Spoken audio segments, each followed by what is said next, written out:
추수감사절은 매년 돌아옵니다. 서울중앙교회 70주년은 70년에 한 번 돌아오기 때문에 말씀을 전할 때에 70주년을 감사하면서 말씀을 전하는 것이 당연하다 생각이 되었습니다. 말씀을 준비하면서 내용을 보니까 너무 많아서 이거는 무조건 짧게 해야 된다. 그리고 한 가지 주제를 가지고 이 시간에 말씀을 전해야 된다 생각이 들었습니다.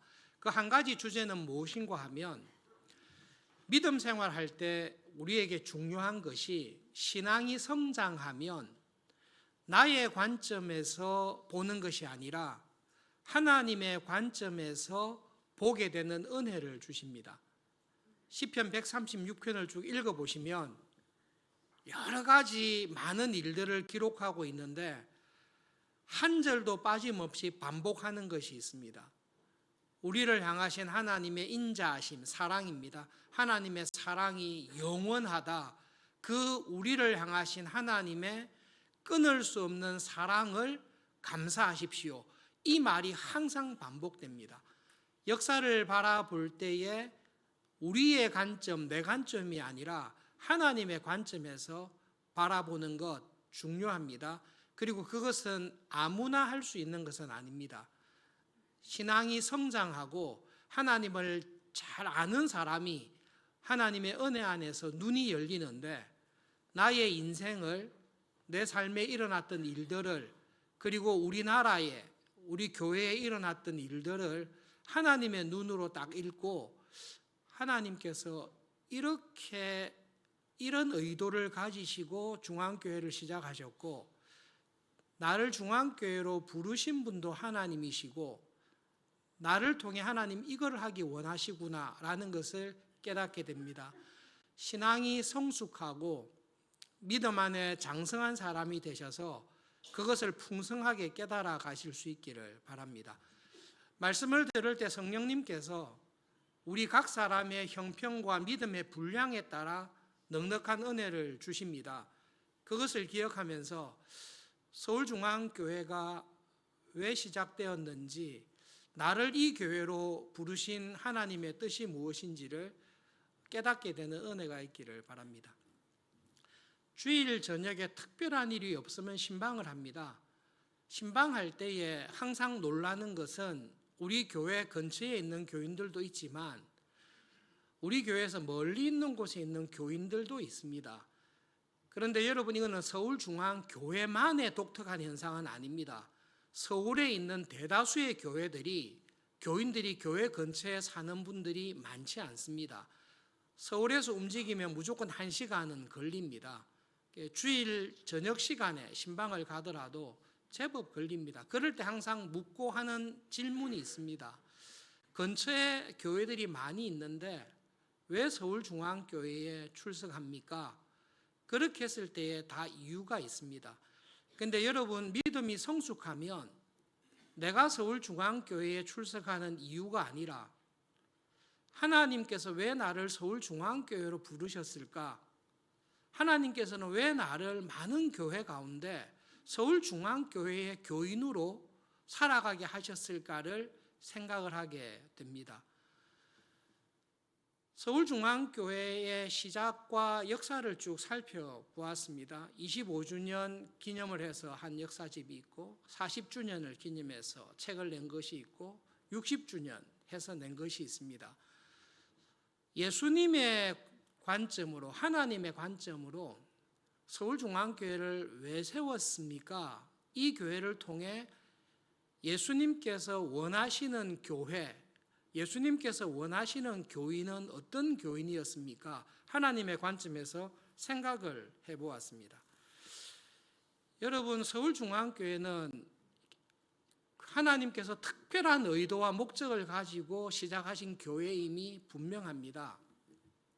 기회가 되시면 다른 교회의 요람을 보십시오. 제가 6년 정도 있었던 이민교회도 요람을 딱 보시면 언제 몇 월 며칠에 어느 장로님과 어느 장로님 두 분이 교회를 개척하기를 원해서 개척을 하게 되었습니다. 그리고 개척 멤버가 이런 분들입니다. 그래서 교회 개척 멤버를 보시면 우리 할아버지, 할머니, 우리 정조 할아버지 혹은 우리 아버지 이런 분들이 그 교회에 있습니다. 그런데 여러분 서울중앙교회는 서울중앙교회 개척 멤버가 한 사람도 없는 교회입니다. 서울중앙교회를 개척한 개척 멤버의 자녀들은 서울중앙교회에 한 사람도 없습니다. 또 한 가지 특징인 것은 서울 지역에서 교회를 개척했으면 서울에 살고 있는 교인들이 은혜를 받아서 교회를 개척하는 것이 정상적입니다. 그런데 서울중앙교회는 서울에 있는 교인이 개척한 교회가 아니라 저 부산에 있는 서부교회라고 하는 백영희 목사님이라고 계십니다. 백파라고 하는 교회에 유명하신 훌륭하신 목사님이신데요.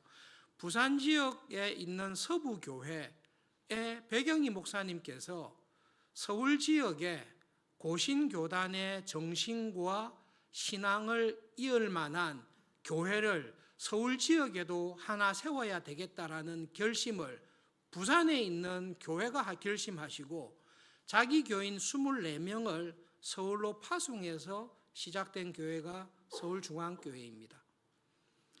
여러 가지 우여곡절 가운데 1년 만에 24명 가운데 3명의 대표가 간절히 기도하는 가운데 개척에 대해 전혀 마음이 없으셨던 전신홍 목사님에게 우리가 이런 비전과 이런 사명을 가지고 고신교회를 서울에 세우기를 원하오니 우리와 함께 담임 목사라 되주십시오라고 요청을 했습니다. 전신홍 목사님 사모님의 이야기를 간증을 들어보면 전신홍 목사님은 원래 개척교회에 마음이 내키지 않았습니다. 그러나 그 요청이 오길래 3일 금식하고 기도하는 가운데 3번 부르시는 음성을 듣고 십자가의 길을 택하는 것이 주님의 종으로 마땅한 일이라고 생각하여 전도 목사로 교회에 부임하게 되었습니다.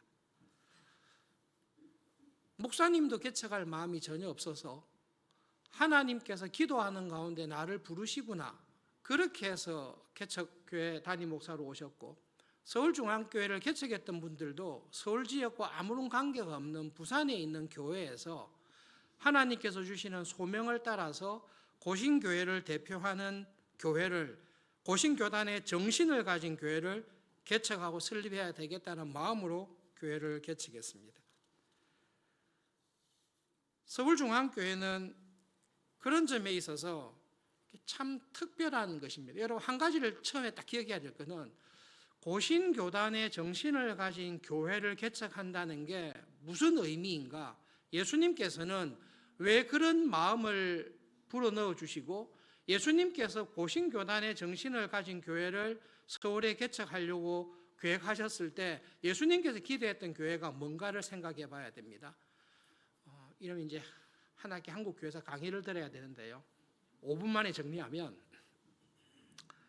1885년에 하나님께서 아펜젤러와 언더우드 선교사님을 통해 복음을 조선 땅에 전하게 하셨습니다. 그리고 하나님께서 특별한 은혜와 복을 한국 땅에 주신 것은 객관적으로 사실입니다. 2000년 교회 역사를 통해서 찾아보기가 쉽지 아니하는 큰 은혜를 한국 땅에 주셨습니다. 물론 그 은혜를 받아서 정말로 초대교회 교인들처럼 그리고 순교자들처럼 종교개혁 시대에 경건한 그리스도인들처럼 신실하게 살았던 교인들이 있습니다마는 그것조차 하나님의 은혜였다는 것을 알고 있습니다. 한국교회가 크게 부흥했습니다. 하나님 마음에 정말로 합한 거룩하고 깨끗하고 순결한 교회로 성장했습니다. 그런데 일제치하에 일제의 압력과 폭력과 탄압으로 인해서 한국에 있었던 모든 기독교회가 신사참배를 가결하고 우상숭배에 타협하게 됩니다. 천주교는 일찌감치 교리를 바꾸어서 타협을 했고 한국에 있었던 침례교회들, 성공회들 전부 모든 교단들이 다 신사참배가 가결하다라고 우상숭배에 동참했습니다. 끝까지 버티고 있었던 교단이 조선 장로교회입니다. 이 장로교회는 끝까지 신사참배를 반대하고 있었습니다. 1938년 조선 장로교 총회 때 거기에 모였던 목사님들과 장로님들이 신사참배는 국민의례로서 가능하다라는 신사참배 가결, 우상숭배를 인정하는 결정을 내리고 딱 배교를 해버립니다. 완전한 배교입니다. 그들의 논리는 예배당을 지키고 예배를 지켜야 된다. 지금 예배당 문을 닫으면 어떻게 교인을 지키고 어떻게 이 어려운 시기에 교회를 유지하느냐. 어린 교인들을 위해서 하나님의 교회를 유지하기 위해서 신사참배를 해야 된다. 가결을 했습니다. 그들의 말이 거짓말이었다는 것은 그렇게 오래 걸리지 않았습니다. 예배 시간에 하나님께 예배 드리기 전에 일본 신사를 향해, 천황을 향해 예배를 먼저 드렸고, 하나님은 전능하신 왕입니다 라는 찬송가는 다 지워버리고 그렇게 찬송을 하고 그렇게 예배를 드리는 명맥을 유지했습니다. 그러나 2차 대전이 끝에 갈 때에 일제는 모든 교회의 예배를 금지했습니다. 코로나로 인하여 모이지 못한 적이 있었는데요. 아니요, 일제 말기에 일제는 하나님에 대한 예배 자체, 그렇게 드리는 예배조차도 금지해서 교회는 예배를 못 드렸습니다. 해방이 되고 난 이후에 한국 교회가 하나님 앞에서 배교했고 우상숭배했고 교회라운 거룩함을 잃어버린 것을 안타까워하고 회개하려고 하는 회개운동이 있었습니다. 여러분, 고신교회에만 순교자들, 고신교회에만 반대파가 있었다, 그렇지는 않습니다. 한국교회 전체적으로 그런 분들이 계셨습니다. 그러나 그분들이 주도적으로 모여 있었던 것은 경남, 부산 경남 지역의 경남노회에서 있었던 그 신사참배를 반대했던 분들이 간단한 걸 이야기했습니다. 우리 회개합시다. 신사참배를 했던 목사도 회개하고 했던 장로도 회개하고 했던 교인들도 회개합시다. 그래서 우리가 다시 신앙의 올바른 자리, 자유주의 신학이나 엉뚱한 소리 하는 게 아니라 하나님의 말씀을, 성경을 하나님의 말씀으로 온전하게 믿고 그 말씀의 가르침 따라 살아가는 정통신앙을 계승하는 그런 교회로 한국교회가 다시 일어섭시다. 신앙의 정통을 회복합시다.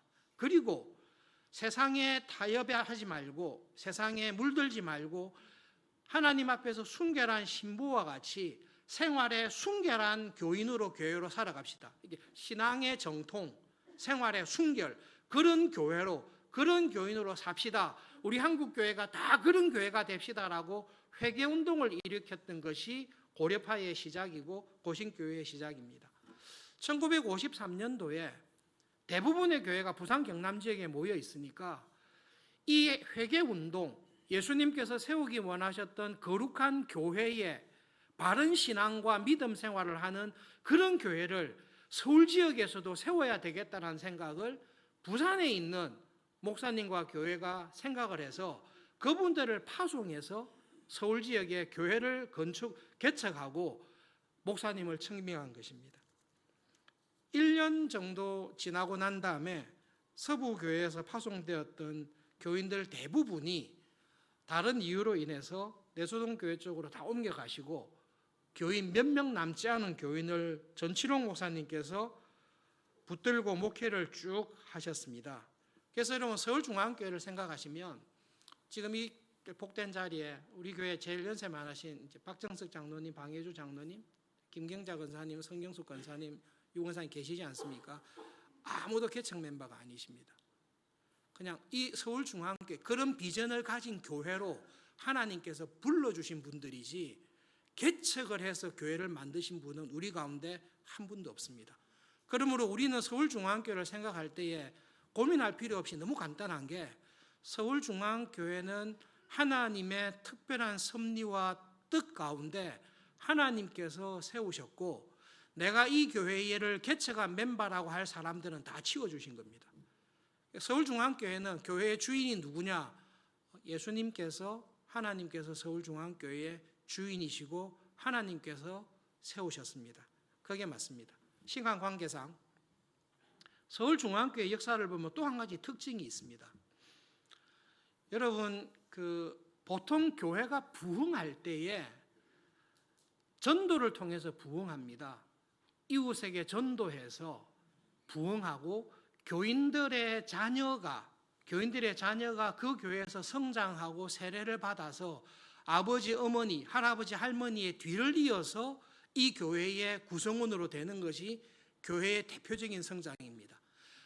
보통 지금 많이 바뀌었다 하더라도 지금도 지방이나 서울에 있는 교회를 보시면 정상적인 교회라면 그 교회 한 50% 이상은 그 교회에서 태어나고 자라고 아버지, 어머니가 그 교회에 할아버지, 할머니가 계신 교인들이 많이 있습니다. 서울중앙교회는 전혀 그렇지 않습니다. 서울중앙교회는 교회의 역사를 가만히 살펴보시면 하나님께서 좀 독특한 방식으로 이 교회의 구성원들을 부르셨습니다. 여러분 아시는 분도 아실 텐데 수년 전부터 수요기도회 마치고 집사님들께서 권사님들께서 자기 돈으로 빵 사가지고 종로에 가서 계속 전도하고 있습니다.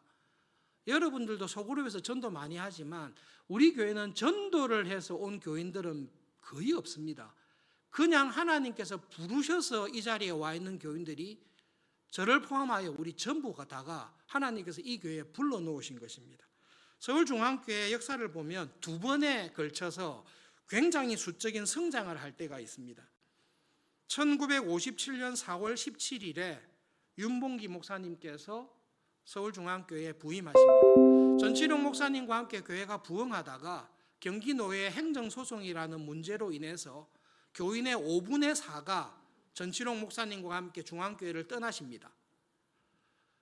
그런 와중에 급하게 찾아가서 모셔온 분이 경주교회에서 목회를 잘 하시던 윤봉기 목사님을 어렵게 교회가 초빙해서 윤봉기 목사님이 57년 4월 17일 날 첫 수요 기도회에 오셔서 예배를 드렸는데 그때 남아있었던 교인이 딱 10명이었습니다. 그리고 8년이 지난 1965년 9월 27일에 관수동으로 서울중앙교회가 이동하게 될 때에 그때 교인의 숫자가 200명 정도 됩니다. 8년 사이에 10명이었던 교인이 200명으로 자라게 됩니다. 교회가 전도에 정말로 힘을 썼을 것이다 기대하는데요. 하대성 장로님의 간증이 있습니다. 장로님도 지방에 있다가 서울에 왔습니다. 장로님의 글입니다. 서울에 와서 살고 있는 동네에서 종로까지 전차를 타고 예배드리고 온다는 것은 시골에서 30분 걸어서 예배 보러 가는 것보다 고생스러운 일이었습니다. 그래서 살고 있는 동네 가까운 교회 중에 복음주의적인 교회나 정 안 되면 그 당시에 북창동에 있었던 성원교회에 가겠다라고 생각을 하고 있었는데 느닷없이 윤봉기 목사님께서 집으로 찾아오셔서 붙잡아서 서울중앙교회로 끌려왔습니다. 우리 교회 대부분이 윤 목사님께서 친히 가셔서 모셔온 교인이라고 해도 과언이 아닐 만치 서울에 나타난 우리 교당 교인은 목사님께서 날새게 방문하셔서 다 데리고 오셨습니다. 우리 교회에 온 교인 중에 윤봉기 목사님이 알지 못한 교인은 한 사람도 없었습니다. 그 당시 모든 인구들이 서울로 모였습니다. 서울로 200만, 300만, 400만 서울 인구가 늘어난과 병행해서 우리 서울중앙교회 교인도 50명, 100명, 150명, 200명으로 늘어났습니다. 1957년에 10명이었던 교인이 8년 이후 65년에 200명이 넘는 교인이 되었습니다. 그리고 우리 교회 교인들을 보면 많은 세례교인들이 있는데 우리 교회에서 자라서 세례를 받은 교인보다는 지방에서 자라서 지방에서 세례 다 받고 서울로 이사를 하거나 전근을 하거나 이동해서 왔는데 귀신처럼 나타나시는 윤봉기 목사님의 인도를 받아 서울중앙교회에 오셔서 믿음 생활을 하는 교인들이 대부분이었습니다. 이것은 지금도 거의 비슷한 현상입니다. 서울중앙교회가 수적으로 성장하던 시기가 윤봉기 목사님 계실 때 후반기에 한 번 더 있습니다. 1966년 2월 6일에 교역자가 필요해서 제1영도교회에서 신실한 강도사 한 분을 초청을 했는데 최혜일 강도사님이었습니다. 열심히 있었습니다. 많은 대학생들과 청년들이 그 강도사님의 설교와 말씀을 좋아해서 교인이 날로 늘었습니다. 대부분 젊은 세대들이었습니다. 최혜일 목사님이 3년 이후에 서문교회 담임으로 청빙을 떠난 이후에 현대식 새 예배당에 입주하여 예배를 드리게 되었을 때 200명이었던 교인이 증가하여 400명이 넘게 되었습니다. 200명에서 400명으로 증가할 때에 대부분의 많은 교인의 증가는 지방에서 올라온 대학생들, 청년들, 그 사람들이 서울중앙교회의 중심이 되었습니다. 서울중앙교회는 역사를 딱 바라보시면 굉장히 특이한 교회입니다.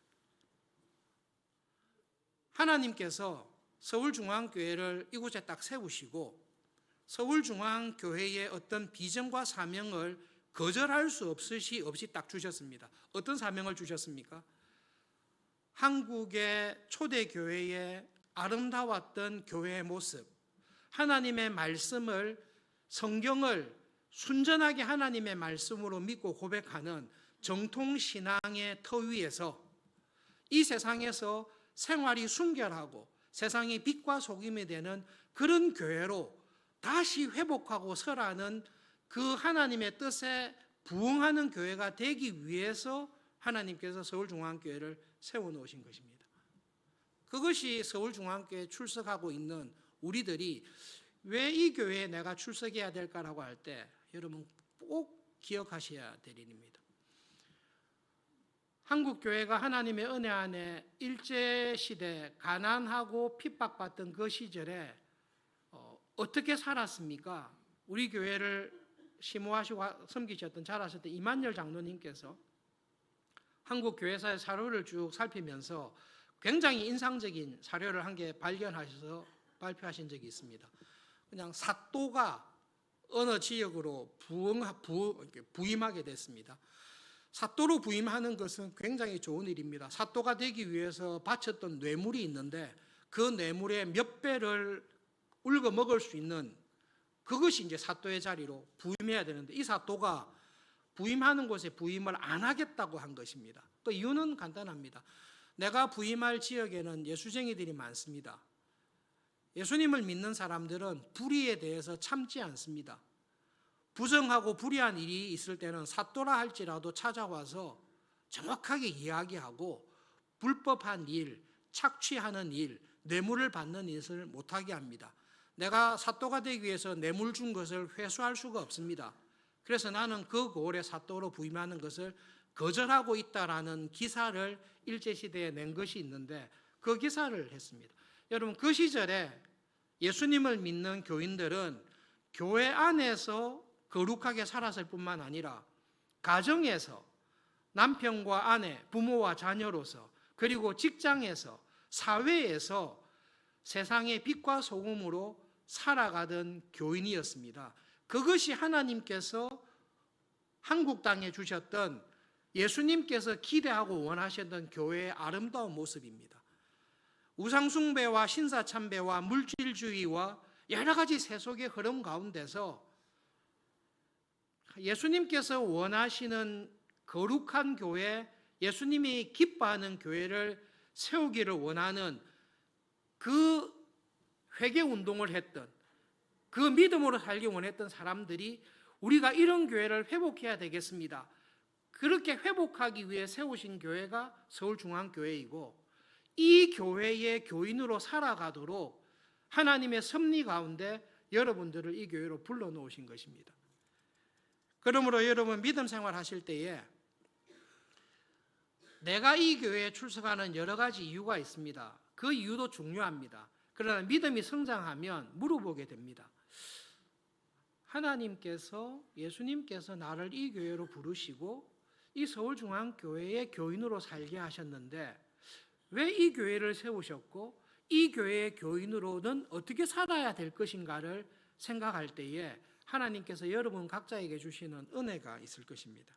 그것을 깨달으셔야 됩니다. 아, 내가 이 교회 교인으로 살게 된 것, 하도 많은 다양한 종류의 교단과 교회들이 있는데 왜 하나님께서는 서울중앙교회라는 고신총회에 속한 이 교단에 속한 교회에 나를 불러주셨을까? 여러분, 그것을 하나님 앞에 감사하면서 기도하시면서 지금 이 시기에 예수님께서 원하시는 교인으로, 그런 교회로 세우기 위해서 내가 어떻게 충성을 다해야 될까? 그것을 하나님의 말씀을 통해서, 기도를 통해서 깨달으셔야 됩니다. 25주년, 40주년, 60주년을 쭉 지나면서 일관되게 안타까워하면서 일관되게 감사하는, 그리고 일관되게 강조하는 것이 한 가지가 있습니다. 그것은 25주년 기념회에서 이런 이야기를 하고 있습니다. 준비한 게 하도 많아가지고 어디 갔는지 모르겠네. 여기 있다. 네. 서울중앙교회가 이런 교회가 돼야 된다라고 하면서 이런 교회가 되기 위해서 노력한 것도 있고, 이런 교회가 되기 위해서 부족한 것을 안타까워하면서 이렇게 이야기합니다. 언젠가는 교역자와 평신도가 동등한 입장에서 서로 맡은 일을 감당하고 이 교회를 잘 세워가는 교회가 되기를 원합니다. 그런데 돌아보면 교인들을 위한 신앙 교육과 훈련이 너무 많이 부족했습니다. 여러분, 목회자와 교인들이 같은 수준이 될 때 두 가지 길이 있습니다. 목회자들이 수준이 떨어져가지고 교인들과 같이 되는 방법이 있고, 교인들이 하나님의 은혜 안에서 목회자와 같은 수준으로 올라오는 길이 있습니다. 전자는 타락이고 후자는 은혜입니다. 하나님께서 서울중앙교회를 세우시고 이 교회를 통해 이루셨던 일, 하나님 마음에 합한 교회, 성경적인 아름다운 교회, 그것은 여러분 답이 나와 있습니다. 성경적인 교회는 정통적인 신앙의 기반 위에서 장로교회의 정치 형태를 하는, 그리고 개혁교회의 모범을 본받아 살아가는 그것입니다. 여러분, 개혁교회, 정통적인 장로교회의 아름다운 모습을 이루기 위해서는 교인들의 신앙의 수준이 평신도로 머물러 있으면 안 되고, 교인들의 신앙의 수준이 목회자와 신학자들과 같은 수준으로 올라오셔야 됩니다. 목사와 장로와 집사와 권사가 계급이 아니라 하나님께서 주신 같은 동등한 직분으로 성경에 대한 신앙, 경건한 생활, 하나님의 말씀에 대한 이해와 교회에 대한 사랑이 같은 수준으로 올라올 때에 서울중앙교회를 통해 예수님께서 원하시는 그 아름다운 교회의 모습을 이루어갈 수 있습니다. 이것을 이미 알고 있습니다. 25전부터 계속 이야기하고 있습니다. 우리가 그런 교회로 서가야 되는데, 그렇게 하기 위해서는 우리 교인들에게 믿음으로 살아가는 것이 어떤 건지, 부부간의 자녀와 신앙교육을 어떻게 해야 되는지, 직장에서 일터에서 어떻게 해야 되는지, 이런 세상의 도전 앞에서 어떻게 믿음으로 살아가야 될지를 가르치는 일에 우리가 부족했습니다. 마음은 있었으나 제대로 되지 못했습니다. 그 결과 우리가 아직 이런 부분에 부족합니다. 이것을 속히 우리가 보완하고 회복해야 됩니다라는 강조가 계속되고 있습니다. 여러분, 이 싸움은 지금도 여전히 있습니다. 결론적으로 여러분, 하나님의 눈으로 여러분의 인생을 보는 것, 그것이 믿음이 성장하는 것이고 꼭 필요한 일입니다. 목사님, 저는 그런 계획 없이 그냥 친구 좋아서 어쩌다가 서울중앙교회에 왔습니다. 좀 우연하게 왔습니다. 하나님의 섭리를 배우시다 보면 하나님의 확정된 섭리는 우연이라는 것을 통해서 나에게 많이 옵니다. 정말로 그렇습니다. 그렇기 때문에 지금 이 자리에, 예배드리는 자리에 내가 와 있다, 이것은 여러분의 계획과 의사와 관계없이 여러분을 향하신 하나님의 선하신 섭리와 은혜가 있기 때문에 이 자리에 와 있습니다. 70주년을 돌아보면서 서울중앙교회에 주신 은혜와 사명, 그리고 주신 여러 가지 일들을 보면서 여러분, 이것은 꼭 하시기를 바랍니다. 서울중앙교회 윤봉기 목사님 장남이신 윤종아 총무님께서 서울중앙교회를 위해서 일하셨을 뿐만 아니라 전체 한국 교회를 위해서 중요한 일을 하신 것은 성서 유니온이라는 단체를 통해 매일 성경을 한국에 보급한 것입니다. 매일 성경은 우리 고신척 교회뿐만 아니라 성경 말씀대로 살기 원하는 많은 교인들이 매일 하나님의 말씀을 묵상하고 기도하면서 살아갈 수 있도록 만드는 참 좋은 교재입니다. 그 어떤 큐티 교재보다 매일 성경이 믿을만하고 권합니다. 서울중앙교회 교인으로 살아가신다면 윤종아 총무님을 통해서 우리 교회에 한국교회에 주신 하나님 말씀대로 살아가는 정통신앙의 그 마음을 가지고 죽는 날까지 매일 성경으로 말씀을 묵상하고 은혜 받으면서 살아가시기를 바랍니다. 6년을 꾸준히 하시면 창세기부터 요한계시록까지 하나님의 말씀을 6년마다 매일 묵상하면서 들을 수 있습니다. 하나님께서 그 말씀 묵상을 통해서 분명히 은혜를 주십니다. 최소한 우리 교회의 비전을 예수님의 생각을 볼 때에 최소한 1년에 성경 1독은 꼭 하시기를 다시금 권합니다. 12월 달 많이 시간이 남아 있습니다. 작정하시고 기쁜 마음으로 성경을 읽으셔서 최소한 성경을 1독하시면서 살아가시기를 바랍니다. 믿음으로 살아가는 것은 내 힘으로 안 됩니다. 그래서 다 못 삽니다. 내 힘으로 아무리 하려고 해도 안 되는 것이 신앙생활입니다. 그래서 하나님께서 우리에게 주신 것이 기도입니다. 기도는 구체적으로 나를 도우시는 하나님의 은혜를 체험할 수 있는 정말로 제일 은혜의 방도입니다. 여러분 올해 직분을 맡으신 직분자에게 최소한 하루에 30분은 교회를 위해서 기도해 주십시오. 그것이 직분자의 책임이고 기쁨이고 사명입니다고 부탁드렸습니다. 나는 직분자가 아니니까 아직은 30분 안 해도 되겠다. 그거는 이제 타락의 길이고 믿음으로 살아가면 하나님께서 나를 직분자로 부르시구나. 직분자를 통해서 주님께서 교회를 이끌어 가시고 그것이 하나님께서 일하시는 방식입니다. 하나님께서는 직분자를 통해서 교회를 세워가시고 직분자의 기도와 헌신과 충성을 통해서 은혜를 주십니다. 그렇기 때문에 여러분 내가 정말로 하나님의 말씀대로 예수님께서 원하셨던 교회와 교인으로 살아가기 위해서 내가 오늘부터 작정하고 그렇게 최소한 30분은 기도해 봐야 되겠다. 근데 지금 현실적으로 안 되니까 아침에 5분, 10분, 점심때 또 5분, 10분 그렇게 해서라도 여러분 하나님을 가까이 하면서 욥처럼 기도해 보십시오. 여러분 욥기 전부 다 기도입니다. 욥기 내용 자체가 하나님이라면 저한테 이렇게 하시면 안 되지요. 저보고 회개하라 하지 마시고 내한테 이런 일을 저지른 하나님이 나한테 먼저 회개하셔야 되지 않습니까? 그 진솔한 신앙의 갈등을 하나님 앞에 딱 갖고 와서 기도하는 사람입니다. 그럴 때 하나님께서 그 기도를 들으십니다. 정말로 억울하고 탄식이 있을 때 한나가 예쁘게 기도했겠습니까? 한나가 기도했을 때 진짜로 시끄럽게 진짜로 마음을 토하면서 이게 정도가 지나치니까 입은 벌리는데 소리가 안 나는 지경까지 하나님 앞에 기도하는 것입니다. 그럴 때 하나님께서는 여러분의 기도를 반드시 들어주십니다. 반드시 들어주시기 때문에 우리에게 욥기를 주시고 우리에게 룻기를 주시고 우리에게 사무엘서를 주시는 것입니다.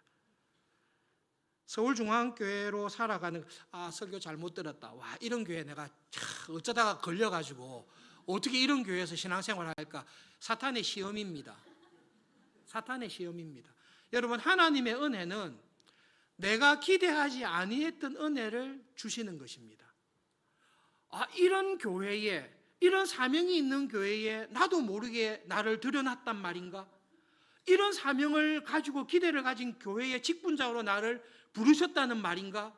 그렇다면 하나님께서는 나를 이 교회의 교인으로 살아가게 하시고 이 교회의 직분자로 살아가게 하실 넉넉한 은혜를 맹세하시고 나를 부르셨구나. 그것이 믿음입니다. 그리고 그런 사람들을 통해서 그 사람을 복주시고 서울중앙교회를 하나님께서 기뻐하시는 교회로 계속 이끌어 가실 것을 정말로 믿습니다. 한 가지 더 큰 게 있는데 그냥 한 문장씩 짧게 말씀드리면, 처음에 예수님께서 서울중앙교회를 시작하게 하시고 고신교단의 정체성을 가진 교회가 되도록 서울중앙교회를 하셨을 때는 예수님께서는 서울중앙교회가 정말로 장로교회의 비전과 사명과 모습을 갖춘 교회로 자라가기를 원하십니다. 정말로 개혁교회로 자라가기를 원하십니다. 배우셔야 됩니다. 배우셔야 됩니다. 그리고 예수님의 비전이 나의 비전이 되는 교인으로 서가셔야 됩니다. 웨스트민스터 신앙고백서 보시는 분도 계시지만 매주 요약해서 올리고 있습니다. 담임 목사의 수고를 생각하시더라도 조금이라도 집중해서 읽으시면서 하나님 이런 분이시구나, 섭리가 이런 것이구나, 그러면서 하나님의 사람으로 자라갈 수 있기를 바랍니다. 그리고 서울중앙교회 70년을 봤을 때에 이런 모든 이렇게 우리 교회의 좋은 특징들 이거 보면서 꼭 부탁드리고 싶은 거는요, 똑똑하고 뛰어난 교인이 되는 것을 넘어서셔서 사랑과 애정이 충만한 교회가, 그런 교인이 됩시다. 똑똑한 교인, 뛰어난 교인 되지 말자 이게 아니라 그럼 바보 멍청이 되겠다 그렇게 하면 돼요. 똑똑하고 뛰어난 교인이 되시되 그걸 넘어서셔서 사랑하고 위로하고 섬기는 그런 교회와 교인이 됩시다. 이것이 하나님께서 지금까지 서울중앙교회에 주신 사명이고 은혜입니다. 쭉 정리하면서 한 가지 확실한 것은 70년 전에 서울중앙교회를 세우시고 서울중앙교회에 대한 비전과 기대를 가지신 예수님께서는 70년이 지난 지금에도 우리를 향해 똑같은 비전과 똑같은 기대와 똑같은 사명을 우리에게 지금도 주고 계시고, 우리가 하나님의 은혜를 구하면서 갈 때에 우리 시대에 정말로 은혜로운 일들을 우리에게 이루어 주실 것이라는 믿음과 확신이 분명히 있습니다. 그것이 여러분 모두의 확신과 기쁨이 되셔서 그렇게 살아가실 수 있기를 진심으로 바랍니다. 말씀을 기억하면서 함께 기도하겠습니다. 하나님, 내가 이때까지 살아온 것을 하나님의 눈으로 저의 삶을 보는 은혜를 주십시오. 하나님, 서울중앙교회에 대한 생각을, 내 생각을 넘어서는 예수님께서 중앙교회를 세우신 목적, 예수님께서 서울중앙교회를 통해 하시고자 하시는 그 은혜, 그 사명이 나의 것이 되게 해주셔서 주님께서 부르시는 날까지 그런 교회로 살아가는 일에 저를 써주십시오. 기도하겠습니다.